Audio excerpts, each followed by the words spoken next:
Kia ora koutou katoa. Welcome to The Hoon, where co-host Peter Bale and I go around the week's news in geopolitics and Aotearoa's political economy with a whole bunch of experts, academics and politicians, all to understand our worlds better and have some fun.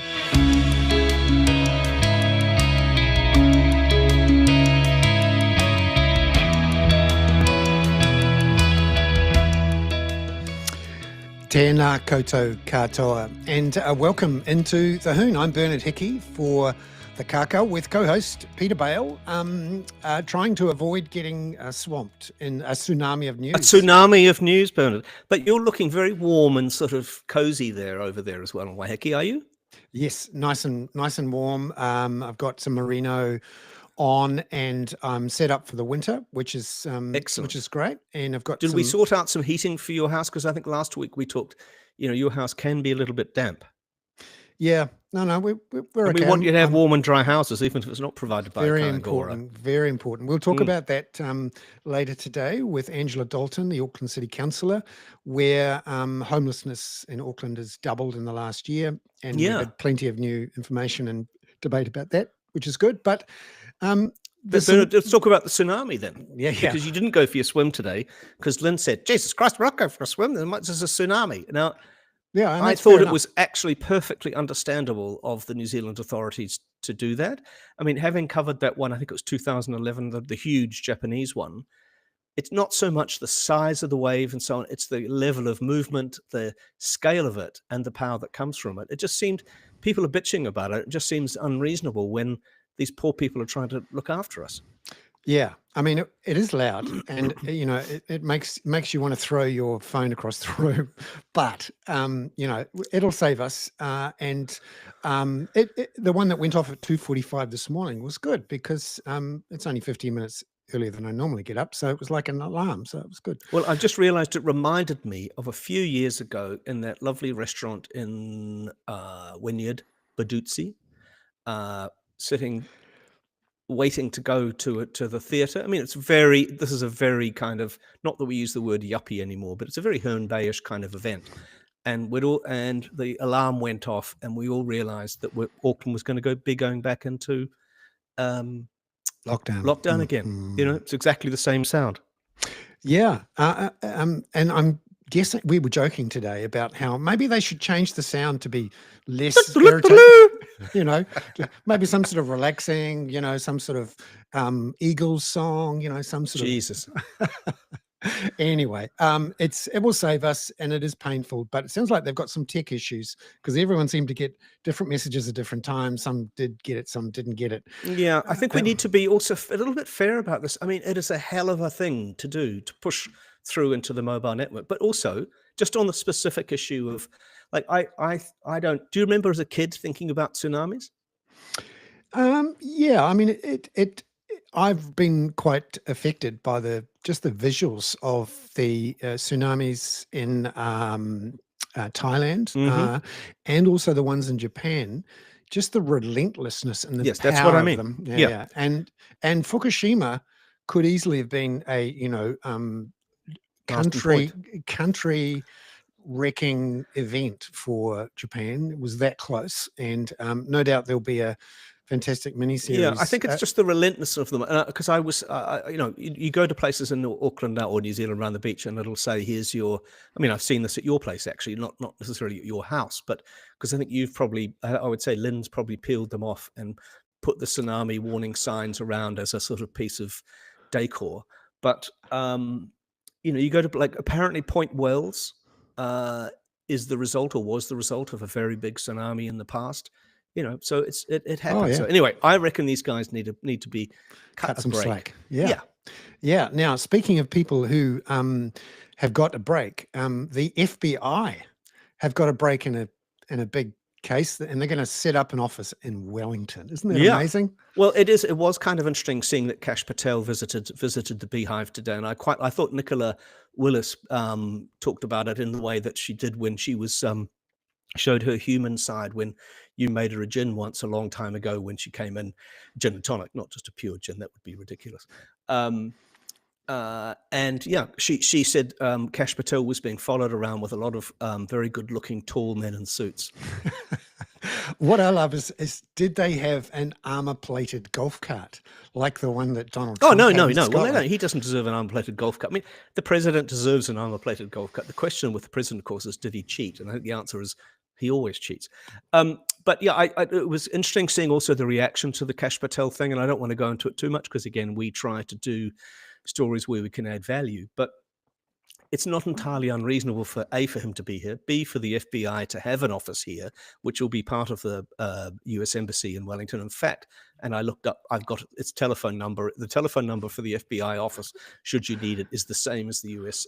It's the US Embassy in Wellington, and we do have an organized crime problem in the Pacific. We have, this is not about.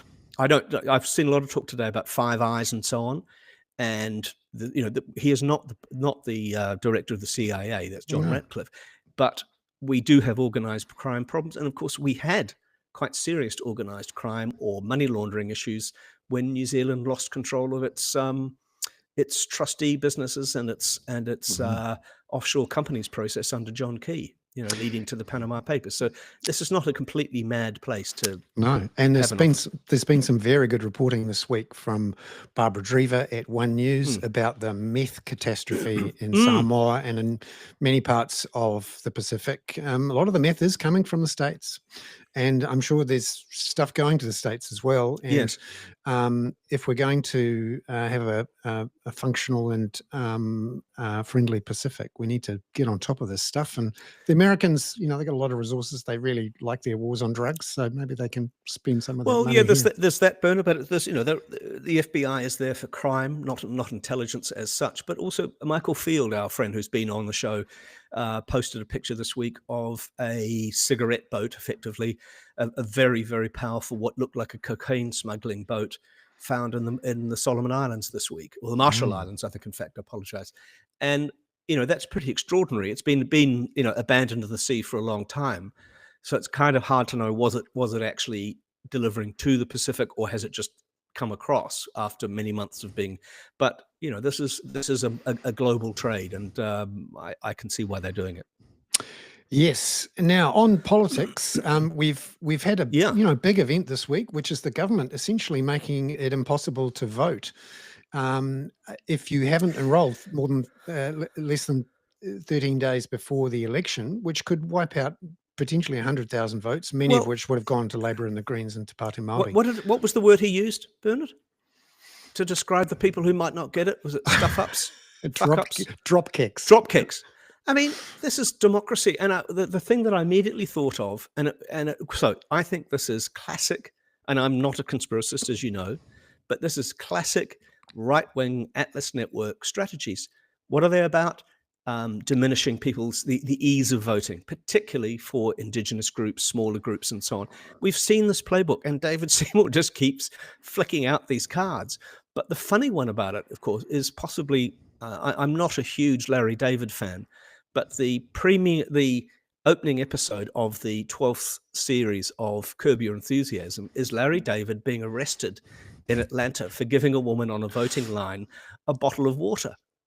And it is incredibly funny. And you think this couldn't possibly, and of course it has happened, and that is the law in Georgia. This is ridiculous. I just it's funny in a way, but all of these attempts, what is the objective? Is it the drop kicks? We don't want bloody drop kicks, droping. And if you can you think of the complicated lives, and we'll talk about this with your person coming on for housing, the complicated lives that some people lead. They still have the vote, or should have the vote, but also to get people engaged and interested in voting. This seems to be perfectly reasonable. And I was perplexed, Bernard. Maybe you've got the answer to why the only example that David Seymour published about why this is a problem was the Manarewa Marae. Why would that be an issue? Yeah, because he doesn't want people to vote. who Which are not kind of going. people, Yeah, Bernard? well, Might it be a particular type of people? people who vote for other parties. So yeah, no, it's voter suppression. It is Atlas playbook. It is I'm flabbergasted. You know cap, that this cap, is it's so blatant. capturing democracy for the wealthiest, and it's disappointing because ACT for a long time was a libertarian party, and they like democracy in theory, and certainly like to give people the power to vote. But maybe it's just not the people who are the ones that they like the most. Yeah, well, but we sometimes have a cultural thing, or we claim to have, and then we usually drop it. But let me just insert one here, and it's a quote from Larry David's producer. And I would encourage people to watch this episode of Curb Your Enthusiasm because it's bloody funny and is quite sweary, which I rather like. And the producer, Jeff Schaefer, said, "We were always going to Atlanta because of the barbaric law that you can't give anybody water or food when they're in line for voting. When we were talking about stories, Larry said, 'This law is insane. I think it'd be funny if I got arrested for that.'" So tell you what, if this comes through, why don't you and I start going out and we'll give out gins and tonics. Oh no, alcohol might be an issue, but Yeah, we'll give out gin, fake 10 gin. gins and tonics. Yeah. Sausage rolls. You got to have sausage rolls. And Oh, please, can we not have another RNZ fucking "Wood is the best pie in New Zealand" thing? Jesus. No. I refuse, Bernard. I'll hang up. This is not on. It is just so adolescent. It's like having sports with Very Nathan Murray un-Kiwi every of 5 you. seconds. Uncovered, No. I'll eat them, but I do not want to hear about them on the wireless. Catherine, tell us about the gloom and doom and the climate and why everything's going to be okay. Well, we were talking about Atlas Network and this program, this Project 2025 program, one of which is to just go all out to frankly deny that climate change is a thing. Catherine, what has happened in the US government around climate change this week that sort of got everyone sort of gobsmacked all over again? Well, Trump's going after the what they sometimes refer to as the holy grail of climate regulations over there, because it's the regulation that all other regulations are based on. And this was a finding by the EPA back in 2009 that greenhouse gas emissions endanger human health. So it's sometimes referred to as the endangerment finding. And basically, that finding made it legal for the EPA to regulate greenhouse gas emissions. So everything that the EPA does is based on that finding. And so what they have done is Trump a while ago got together a bunch of climate change scientists, I guess you could say, but they are a known selection of climate change deniers, basically, or people who cherry pick information in order to make a certain point. And he asked them to write a new report that would look at the endangerment finding and basically recommend that it doesn't endanger human health, so that they can then use that to challenge in the EPA to change their 2009 finding. So that's kind of what's going on there at the moment. Yeah, including an assessment by the Department of Energy about climate change, aimed again, you're right, at that 2009 ruling, which, it was just a laundry list of climate denying talking points. It's just extraordinary that a government body would come out with such a thing, and it's been ripped to shreds in the last day or two.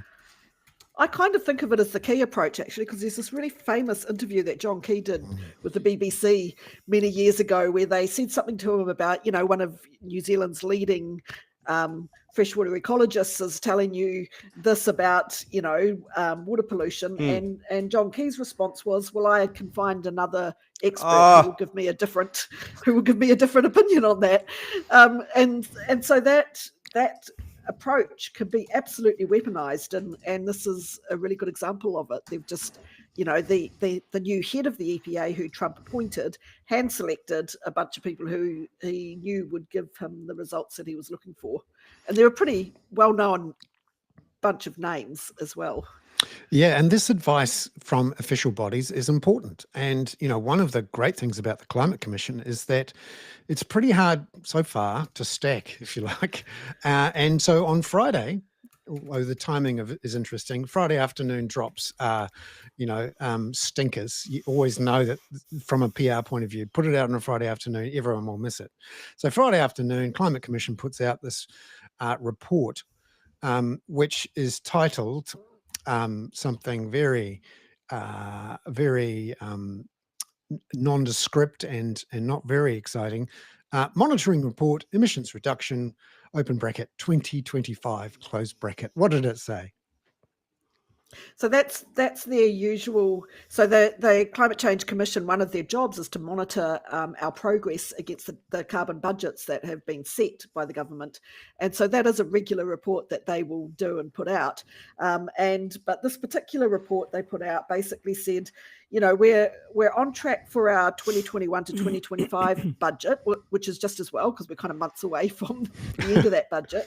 But they were looking at the budget, New Zealand's carbon budget for 2026 to 2030, and saying we might meet that one, but there's some significant risks that we won't. And then the budget after that, they were saying we're off track and the government needs to do more in terms of new policies, and we're also off track for our 2050 zero budget. And so the 2026 to 2031 is quite interesting. There's two. There's a couple of things specifically involved in meeting those next couple of budgets. One is that they have changed their accounting methodology, and that has made those budgets easier to achieve. And under the Paris Agreement, you're not supposed to reduce your ambition at any point. So that should have triggered them to increase their target. But it looks they might, but it's looking a bit like they might just try and sort of absorb that into where they get to.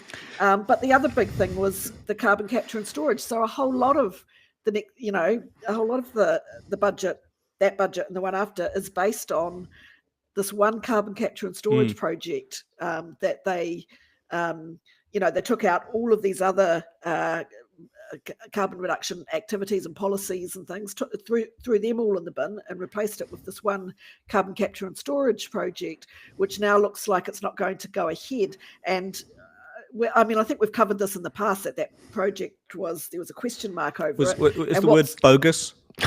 Yeah. Bogus. I mean, we've said all along that that's a huge risk to rely on that. But I think what's quite interesting is when it did kind of come out that the companies involved didn't want to do it, a lot of the reason was that the carbon price in the ETS wasn't high enough. Exactly. So this is the thing this is all about performative politics. So you say you're going to do something, you make an announcement, you hope that everyone has a short memory and that no one checks your math afterwards. And at the moment, the public seem not to want to hear about this stuff or take the so-called cost of living pain of having to pay more for their fossil fuels or pay to get a new device which is powered by electricity. And or Bernard, just all right, because you guys are always so cozy on this one.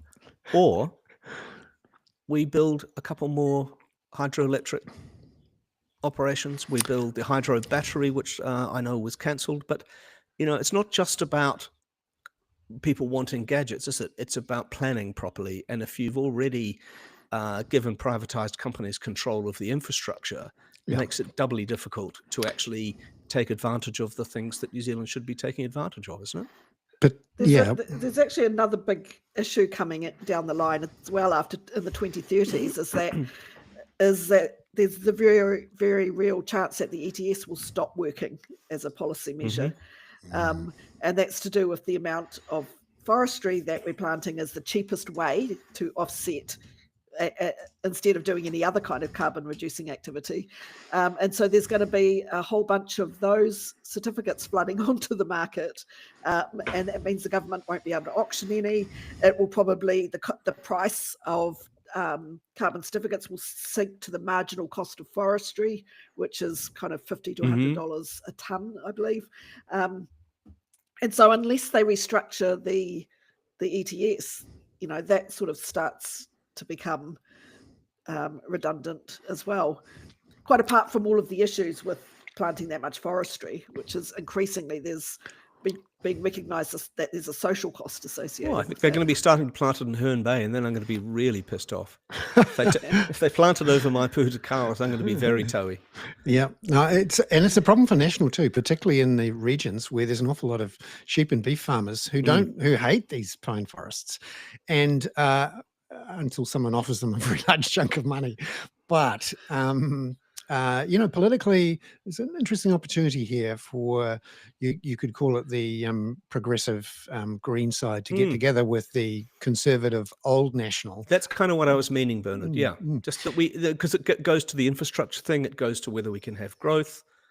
I mean, Yeah. you two are anti-growth fascists, of course. But can I just interject, Catherine, because one of our lovely audience, when I introduced you for bad news, said something like, "She isn't the bad news fairy." But carry on. But I agree. But there could be a good alliance here between pro-growth people and our potential to create amazing energy. And our audience is going slightly bonkers, tiny weeny bonkers, because it's a tiny weeny audience. But I do realise that hydro isn't the only thing. And I found myself endorsing and sending a message to Shane Jones this week, saying that he was absolutely right to push on with geothermal. Geothermal, that's one of the good news stories. Why not? And he wants to double it by 2040, and pretty much everyone. I mean, he and I were having a few wines last night, and when he missed, I wasn't asleep with Shane Jones, of course, but did you see his thing that he missed the tsunami warning because he'd had a few wines? Forgive me, Bernard. Carry on with Catherine. Yes. So, Catherine, we'll look forward to what happens next with these emissions trading schemes and this advice. So far, the government hasn't really responded to it in any substantial form, and I very much get the sense they'd quite like not to touch it at all. One sort of wildcard question for you before we go.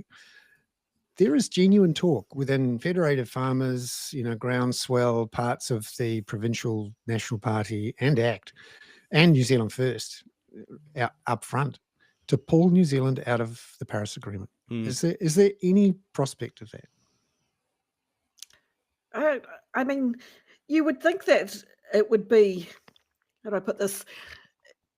There doesn't seem to be much point in pulling out of the Paris Agreement. I know the US has done it, but the targets are all voluntary anyway. There's no kind of mechanism for any kind of penalties for not meeting your targets, and it seems like it's just inviting judgment and problems. So I really don't understand what the benefit of it is, other than, as you say, performative politics, is making big statements about things. But it would really, it's I always don't get it. It seems pointless. It's always now about the culture war, about identifying yourself with a tribe, picking a particular symbol of the woke side or whatever, and shooting that, when actually nothing much changes. And that's the frustrating thing, and it's the reason why people don't trust politicians and governments anymore, because often they say stuff and then they never actually deliver.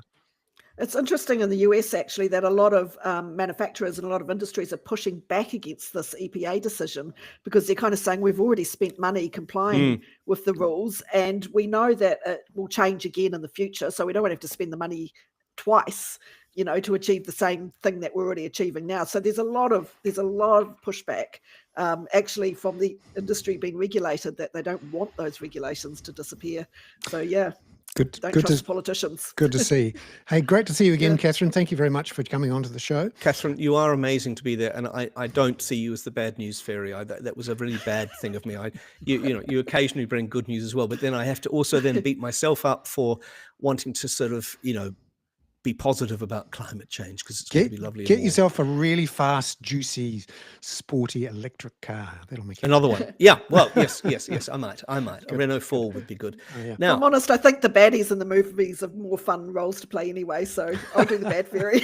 Yeah, exactly. I like you being a fairy. Actually, that's it. Professor Robert Patman. I'm not going to link you to fairies or anything bad, or to otherwise known as Dr. Killjoy. That's right. No, not at all. I never think of you as Dr. Children. Now, let's make one thing perfectly clear. That's what one of my students called me one day. Yeah. Oh, good.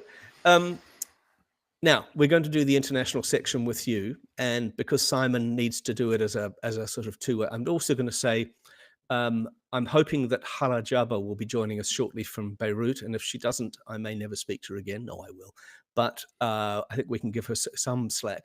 I was going to say, so one of the things I was going to say at the beginning of the show was that Hala is coming on. I wanted to talk about her views about Gaza, West Bank, Lebanon, Syria. This is not going to be your usual even-handed approach. She has very strong views, and there may be strong views and strong words. So that's just a little caution to people. Now, Robert, we've had this extraordinary thing this week. I'm going to talk about recognition, if that's all right. Canada today said it wants to recognize Palestine in Palestinian state in September, but the UK did this very odd thing of saying we want to recognize a Palestinian state in September unless Israel goes for a ceasefire. I mean, it seemed a very weird use of leverage, and in fact took away any leverage they had, it seemed to me. Yes, it implied that recognition of Palestinian was a bargaining chip in bilateral relations between Britain and Israel. I'm not sure whether that's the way the story was circulated, rather than whether Starmer actually means that. And sometimes, messages can get a little bit garbled, quite innocently. And I'm wondering if that's happened. But of course, what is quite clear is that Mr. Starmer's under a lot of domestic pressure, not least from his own ruling Labour Party, and who in turn are responding to pretty massive demonstrations. And of course, Mr. Corbyn has started a new party in... we don't know what it's called yet. No, we don't know what it's called, but it's got about 400,000 members willing to sign up immediately. So I think these are all pretty, warning signs on the dashboard, so to speak, Mr. Starmer's dashboard. So he's got to, I think the interesting thing is that he has said that he would actively consider recognizing Palestine. He has commented less about terminating armed support for Israel and removing intelligence support. Absolutely. So, yeah, I mean, what did you make of that? Didn't it just totally undercut? Like, I'm going to do this unless you do that. It just seemed a weird and pathetic way to do it. Yeah, and it's once again the British are getting themselves into knots trying to keep on side with America. And you saw that during Mr. Trump's visit to Scotland, where Starmer was asked about his position on Canada, and he accused the question of trying to divide the Trump administration and Britain, which he said, interestingly, there was no differences between them over that issue, which I'm sure didn't go down well with Mark Carney, because I'm sure he would have liked to heard from Mr. Starmer that he fully supported Canada's sovereignty and territorial integrity, because that would have been the clear message that he probably would ideally like to receive. But Carney did a slightly different take on the British thing, where he said that he put the emphasis on the PLO in particular. I'm sorry, not PLO, the Palestinian Authority. Slip of the tongue there. Getting its act together between now and September. So what do you think? What do you detect is going on there, and how is it going to affect poor old Winston? POW. Pow. Well, New Zealand has signed up to a statement, which was also signed up to by Canada and Australia, saying that New Zealand was very willing to, in theory, very willing in principle to move towards the recognition of Palestinian statehood. Then I looked at the ministerial statement. It was carefully measured. Once again, Mr. Peters said that there were limitations of New Zealand's influence in this situation, given our distance. But however, the rejoinder to that, I suppose, is that the issues involved in what's going on in Gaza and the West Bank are not affected by distance, because they're fundamental challenges to the rule of law internationally. But what do you detect? You either have rules or you don't. You can't select them on the basis of geography, and therefore. But I think Mr. Peters, apparently in the parliamentary exchanges that followed his ministerial statement, also listed some conditions which were not too dissimilar to what the Canadians have. My understanding is, Peter, the Canadians believe they've got satisfaction from the rather weak Palestinian Authority that they can deliver, which of course is very suspect. I mean, let's talk about that, because that's something that Hala would be good on. If she comes in, we'll bring her on that. But what do you think is going on at the moment? You've had France take the lead on this with Saudi Arabia, with the announcement. If you recall, that conference that was supposed to go on in New York got postponed. It's now going to happen around the time of the General Assembly. Saudi Arabia has raised this issue of recognition. France is on board. Canada's gone there. Yeah. The UK's kind of edging there. There's something moving here, isn't there? We've got Norway. I think Spain has already recognized. What's going on, and what are the consequences? I mean, what are they recognizing? Are they recognizing Mahmoud Abbas and the Palestinian Authority? I think they're recognizing the principle that the Palestinians have the right to political self-determination, which is something the Netanyahu government adamantly denies. And this is the crux of the problem. I mean, to Mr. Peters' credit, he's always said there was no military solution to this showdown that's followed in Gaza and the West Bank. We shouldn't forget about the West Bank situation. Also, the far-right coalition, led by Mr. Netanyahu, have made no bones about the fact that they seek, their end goal is to control Gaza. In the last 24 hours, a delegation from the Knesset has been in northern Gaza looking at sites for settlement. And also in the West Bank. They're good at looking at the curtains, looking at cabinet minister, the Israeli cabinet ministers, it's been repeatedly reaffirmed by various cabinet ministers that in 2025 they hope to complete the annexation of the West Bank. So why has this suddenly risen? I think there's been a belated recognition, and it is belated, perhaps nudged by mounting domestic concerns in many liberal democracies, that if they don't start a recognition of Palestinian right to self-determination, they won't have a leg to stand on if Mr. Netanyahu completes the job, to use Mr. Trump's phrasing, of effectively evicting or subduing the Palestinians from the territories of the West Bank and Gaza. And so I think there is a new sense of urgency, because if already 147 countries have recognized the Palestinian statehood, I think the liberal democracies are concerned, or there's mounting concern, that if Mr. Netanyahu completes the subduing or the annexation of these territories where the Palestinians live, there won't be any territories to establish a Palestinian state on. The three territories that the Palestinians want to establish a state on is East Jerusalem, Gaza, and the West Bank, and that they want to go basically to the 67 boundaries.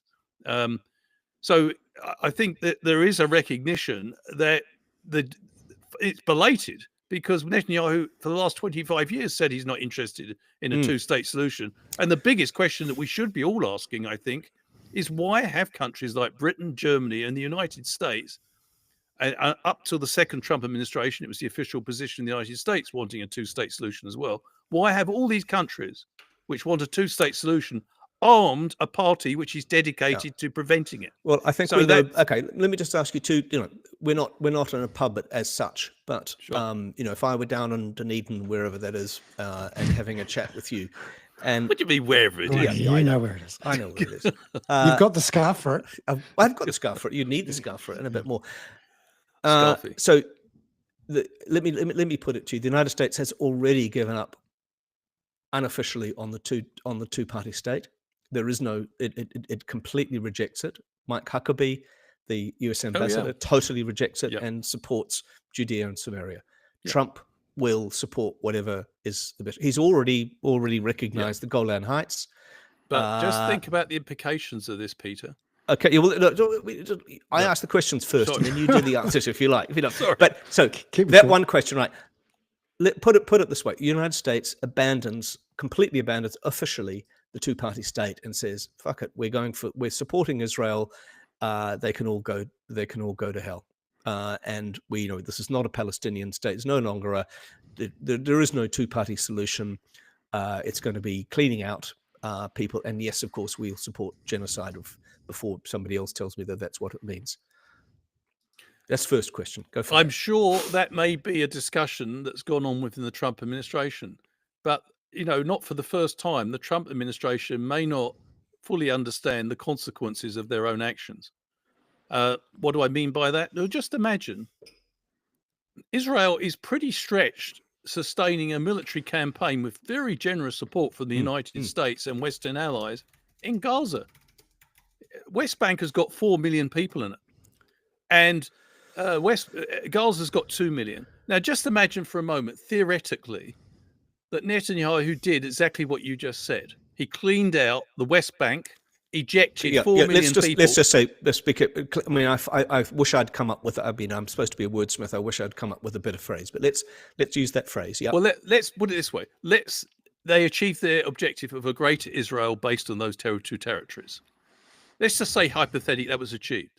The security implications to the region would be incredible.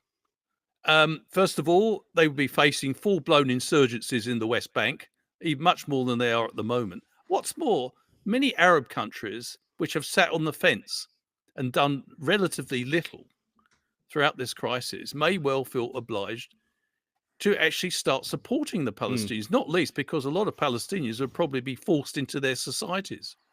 So, you're looking at a major escalation regionally to solve Israel's, vision, to accommodate Israel's vision that it seems to have under this far-right coalition of taking over those territories. So I think that, look at how MAGA is already protesting about Israel, the support for Israel under Netanyahu. A lot of MAGA people are saying, this is very dangerous. We didn't sign up for forever wars. Why are we party to subduing the Palestinians? These are things are being circulated amongst MAGA people.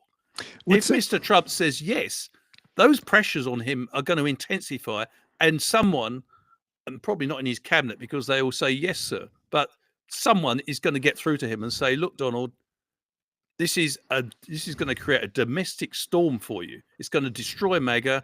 Don't do it. Bernard, go for it. And what's interesting about the last sort of month or so, particularly the efforts to defend Israel against the rockets from Iran, is that America burned through more than half of its stockpile of these defensive rockets and defensive measures. There's a bunch of people in the American military and defense establishment going, gee, if we have to do this again, we're defenseless. We don't have the rockets to defend ourselves against the ballistic missiles from China or Russia or wherever it is. And for America, there is a limit at some point. The other thing I'm curious about in this greater Israel idea, which Netanyahu seems to want, is if he wants to do that and have a democracy, how on earth does Israel remain controlled by, the Jewish parties who currently have it? Because if you get 6 million Palestinian voters in the Israeli system, that would change things. Well, that is the problem with the one-party state as far as they're concerned. But Robert, you're the global expert. I'm just no, I'm not. My understanding is though that Palestinians don't have the same rights as Israelis.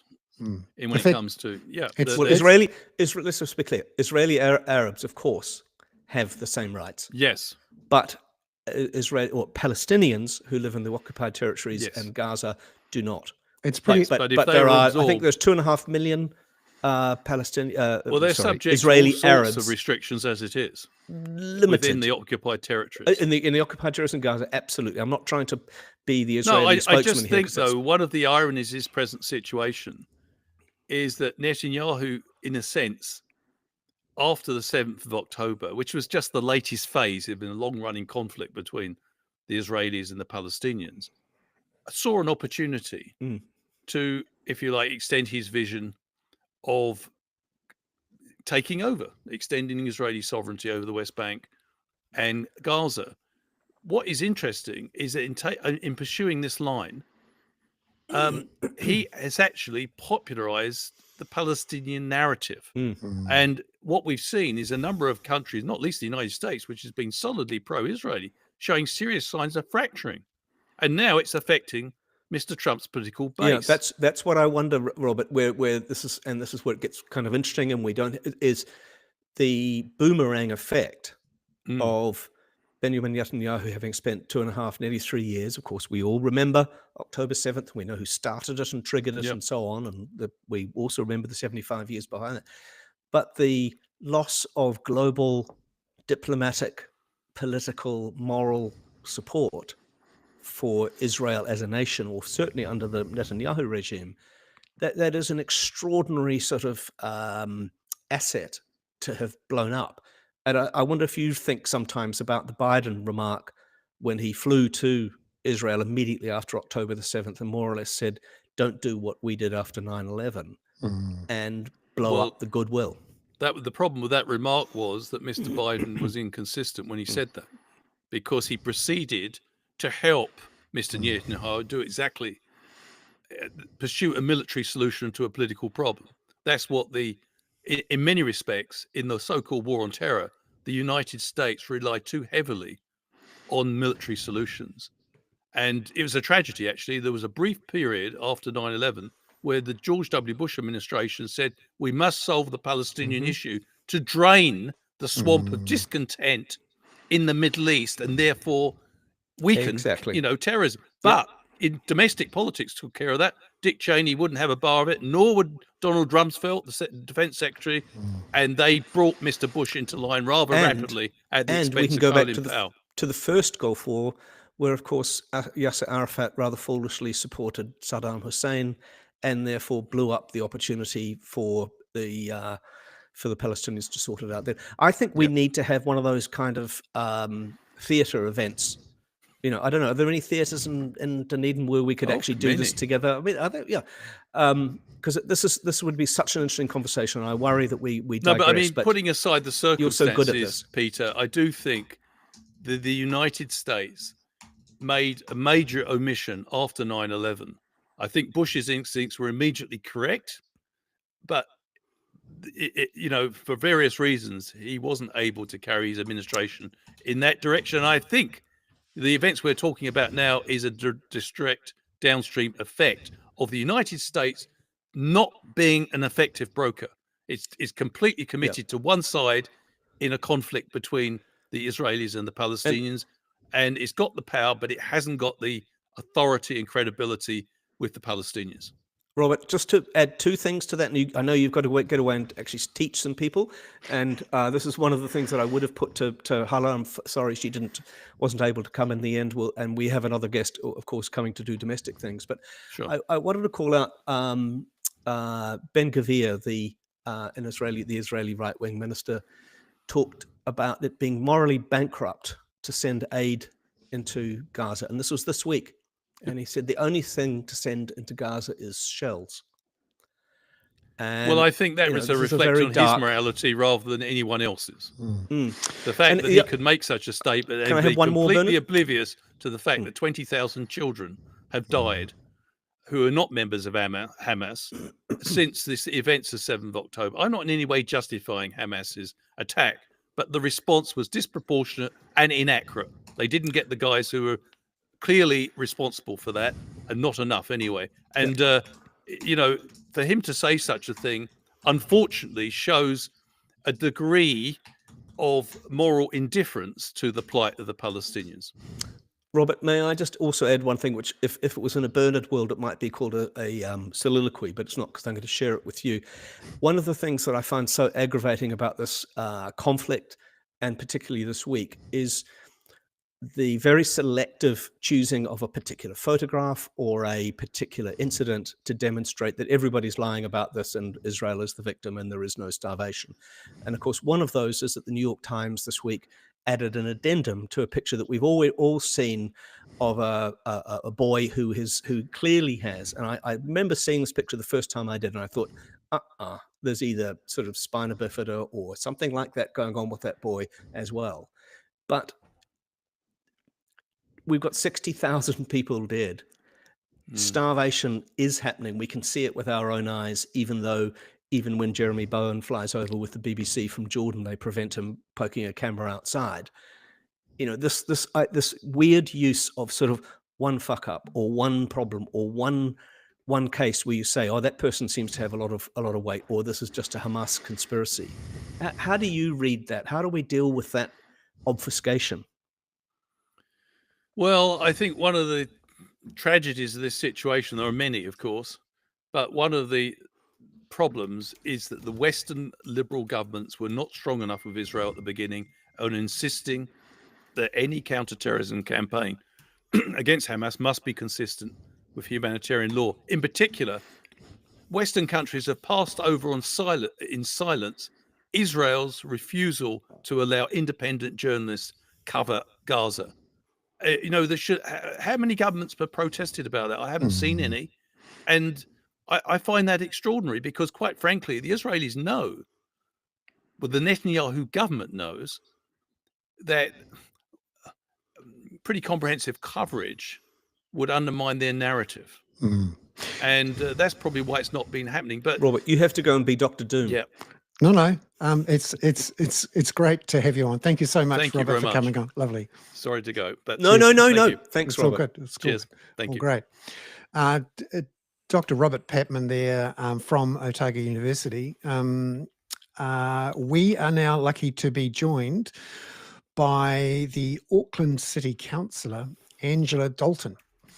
Angela is the chair of the community subcommittee for the Auckland City. And this week, there was an important debate on Tuesday about an issue that has captured the nation's attention, I think, this week, homelessness. And Auckland, our biggest city, has the biggest number of homelessness, homelessness issue. Angela, thank you very much for coming on the show. Could you tell us, what you learned at that meeting this week about homelessness and what your committee decided to do?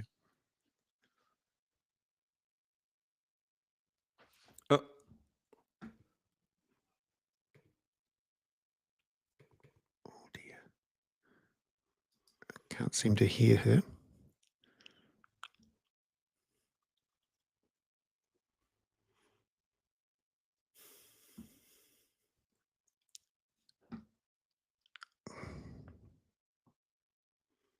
We did, dear audience, we did practice this ahead of time and she was tickety-boo. That's right. So, let me just see if I can. Unfortunately, we're muted there. I am going to ask Angela.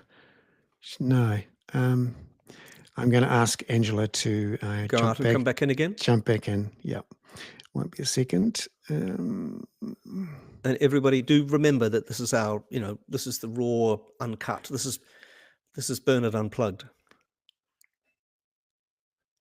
Yes. And luckily for everyone who listens to the edited version, you won't hear this.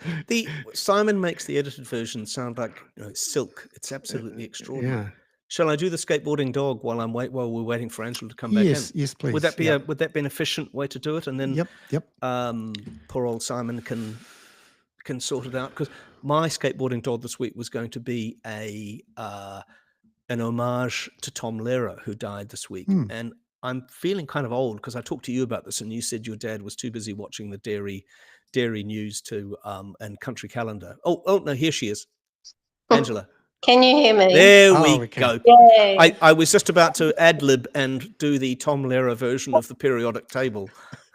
Luckily for us, you came back in, Angela. That's great. Thank you, Angela. Antimony and antimony. Yep. Yeah. Thank you very much, Angela, for jumping onto the Hoon. Could you tell us about the community committee meeting this week and what you learned about homelessness in Auckland and what you did as a committee about it? Yeah, kia ora, Bernard. Thank you for having me. We learnt that homelessness in Auckland has increased by 90% from September 2024 until May 2025. So that's a couple of months ago. And this is the data that Auckland Council is gathering from the partners that we work with who are on the ground. So what we did is we have, my Deputy Chair, Julie Ferry, and I will be writing to the government. This is our second letter to them.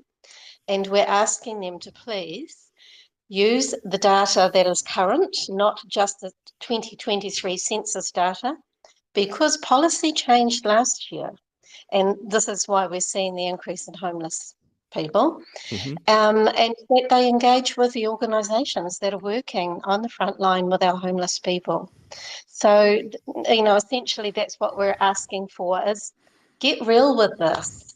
2023 data is meaningless. And and it's evidenced, obviously. The second thing I'd say about that, and the first letter that Julie and I wrote, was really questioning the funding cuts to those agencies. We know that some of our agencies, like Front Door, who work with our rangatahi, have had their funding cut by 50%. And it's not okay, because in addition to that, of course, we're seeing the pipeline being really squeezed for people who are trying to access emergency housing. So there's a combination, that and the reduction in social housing being built. Perfect storm. Yeah. And what are you hearing from those outreach people and community groups about what's happening on the streets in Auckland? What are what experiences and examples are you seeing? The first concern that we had a couple of months ago, and they still hold, is not knowing where our people are going that have been evicted from motels. So while the government might be very proud of the stats of reaching their target early, where are they? Where are they? That's what we want to know. So I don't mean to interject. What do you, so there's an objective to push them out of hotels, but we don't know where they go? Exactly. Well, Helen Robinson from Auckland City Mission said there is probably about 15% now that we don't know where they are. We wrote to the government a couple of months ago. Minister Potaka made a commitment that they would look at how they're recording that data a bit better. So we hope. This report also this week, yesterday, also focused on women and homelessness. And we know that 40% of all women who are homeless are in Auckland, Tamaki Makaurau. We know that they are hidden, that they don't make it obvious. There is a sense of shame, but also self-protection. And that they will invariably be referred to boarding houses which are unsafe. So safe is more than just a roof over your head. You need to feel physically safe as well. So quite a lot of rich data in the report, but also the presentation by Helen from Auckland City Mission. Yeah, the Auckland City Mission are doing amazing work, and so are the other groups, Salvation Army and the City Missions around the country. Yeah. Angela, could you give us a sense of how you feel when you hear back from Tama Potaka and Mark Mitchell that we don't have a homelessness problem caused by the government's policies? We have homelessness that is caused by the homeless themselves, who have done things to they deserve to be there. Well, that they've done things that mean they don't deserve help from the government, i.e. they might have left a tenancy early, or they might have had some mental health issues, or, as Mark Mitchell said, that this homelessness was a lifestyle choice. And Tama Potaka said yesterday that the reason people were homeless is that they'd lost touch with their families, essentially blaming the homeless for being homeless. What do you feel? Because these are ministers, these are people you know, and you have to talk with them regularly. How do you feel when you hear that? Yeah, I moved from being frustrated a couple of months ago to angry. I'm pretty angry about it, because that is what they're saying. And some of these people who actually get the support to front up to MSD are being told that you could have predetermined that you are going to end up being homeless. I mean, gosh. So you mean if you only understood the difficult situation you were in, you could have predicted this? Yeah. Yes, yes. If only you weren't living in a violent relationship. And so I watched a little bit of Parliament TV yesterday, specifically around some questions that were asked around homelessness. And again, Prime Minister celebrating the fact that they have taken people out of motels because of a failed Labor strategy for resolving homelessness, housing strategy, which we know isn't true. It was a response to a pandemic. And because the pandemic's over, you kick people out on the street. So, you know, you've got to weed your way through the rhetoric. We know what we're seeing, we know what we're dealing with, and what the ministers are saying is so far from reality. It is pretty frightening. Yeah, I wonder too whether they understand from other departments in government, health, the hospitals, ED, corrections, the prisons, schools, about the effects, apart from the human effects on people who are more mentally ill, more physically ill, not getting the treatment, not getting the dialysis. I understand there are people who are on dialysis who are living rough in Auckland, you know, people who are pregnant who are living rough. Just what about the cascading of costs, human costs, but also financial costs for the government in other parts? Can they not recognize that you're having someone on the street means they're most likely to end up in ED or in hospital for 2 or 3 nights at $1,000 a night, not to mention $1,000 a day in a prison, or you know, 50 years of pain and suffering because they grew up on the streets. How do they respond when you tell them that, or do they not understand it? Well, they're still looking at numbers, aren't they? And they're numbers that suit their story. And you know, prevention is always cheaper than what we end up with at the end of the day, whether it's financial or people losing their will to live and actually losing their lives. You are absolutely right about those reasons too. In the previous community committee a few months ago, we had an example. There was a list of about 7 or over 100 different reasons that the police had given for people that interacted with as to why they were homeless.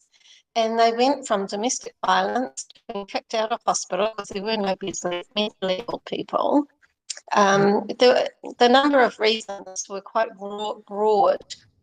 None of them would fit into the criteria that the government has to put people into accommodation, emergency housing, transitional housing. So I don't know why the truth is so hard to look at. Helen said she has spoken with 2 ministers who have said that they will talk to the agencies working with our homeless people. So let's see. I really hope that that is the case, and that they'll get more of an understanding of what the reality is. Just for our producer, Angela, who was Helen?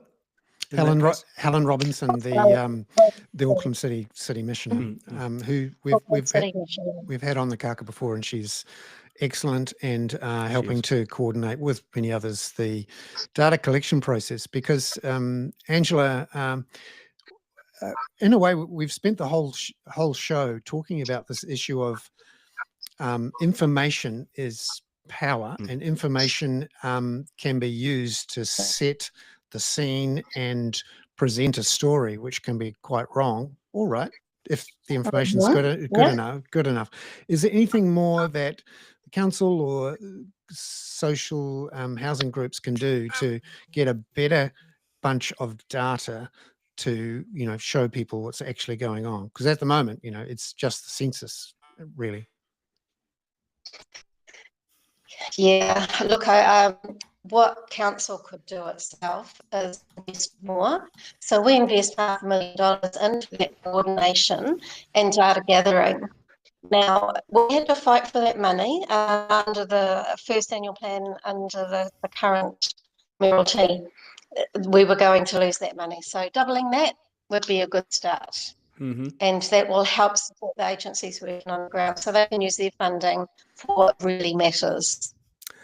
Angela, I'm interested. We're a bit worried about losing you from a technical point of view, but sometimes I perform the role of the sort of right-wing act voting person on this. It's not always easy. When you've got a 90% increase like that, have you noticed a shift in the cohort? Are we going from no hopers and what do we call no hopers and drop kicks a year ago? Yes.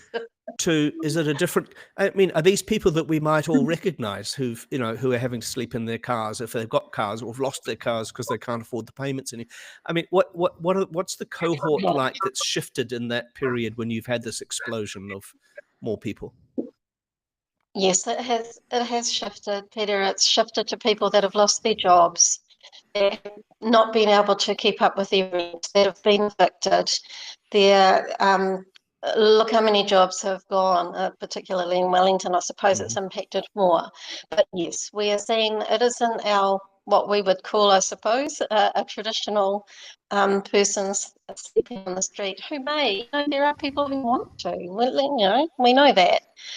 These are people who are in their cars in the most part because there is nowhere else to go. Bernard's going to ask you what the answer was, but that would be my anyway. We're going to do another 3 hours with you to get a Joe Rogan style explanation of this, and then we're going to get a friend of ours, friend of Bernard's and mine, is I think the biggest private donor to the Auckland City Mission, and I think I might have to go over there on my way out to dinner tonight to drop some money off to them, but which makes me sound even worse. But sorry, I'm going to make a donation to the Auckland City Mission tonight, but it just won't be adequate. Bernard, go ahead. No, thank you so much, Angela, for coming on to the show and detailing these issues and how Auckland is being affected and how it's responding. Really appreciate your time.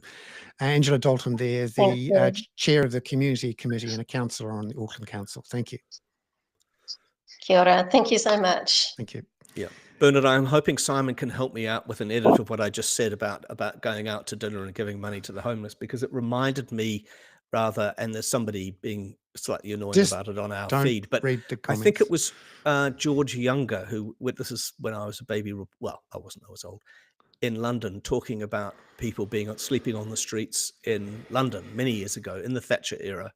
I think it was Sir George Younger said, that he really objected to having to step over homeless people on the way to the opera.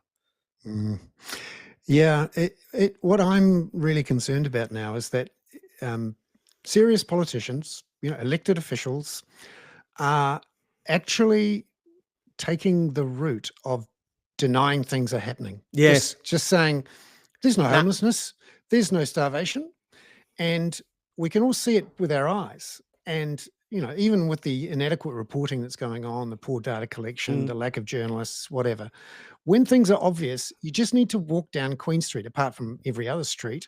You just need to walk down some of the closest suburbs to the CBD and see these old vans that have steamed up windows in the mornings. And to realize this is a crisis. This is awful. You mean they're not just young Germans coming over here, go skiing and so on? No, I mean that's what I think, Bernard. Whenever I see those vans, I just assume they're, Helga and Dietrich.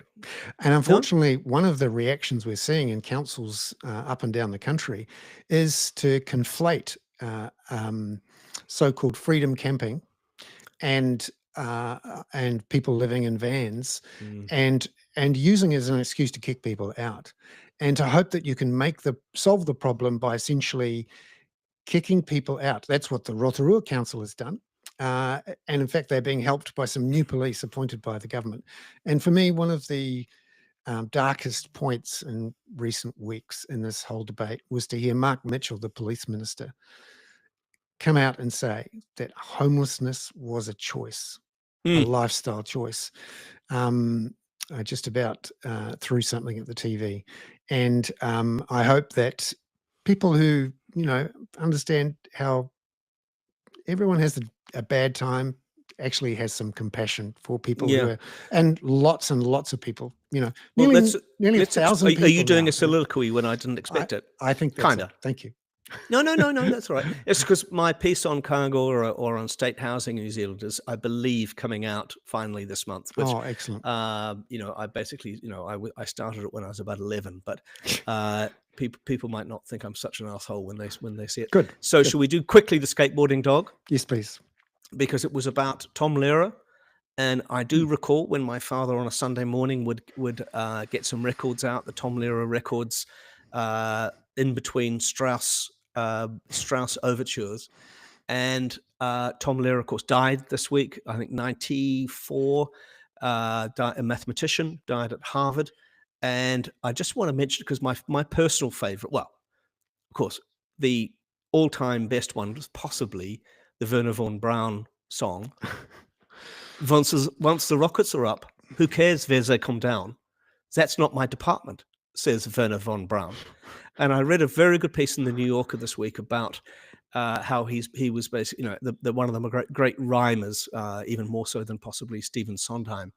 But my personal favorite is the periodic table, in which he recites the then known elements, because there are a few more since 1952, to the sounds to a Gilbert and Sullivan tune, and it finishes with this rhyme talking about the elements. These are the only ones of which the news has come to Harvard, and there may be many others, but they haven't been discovered.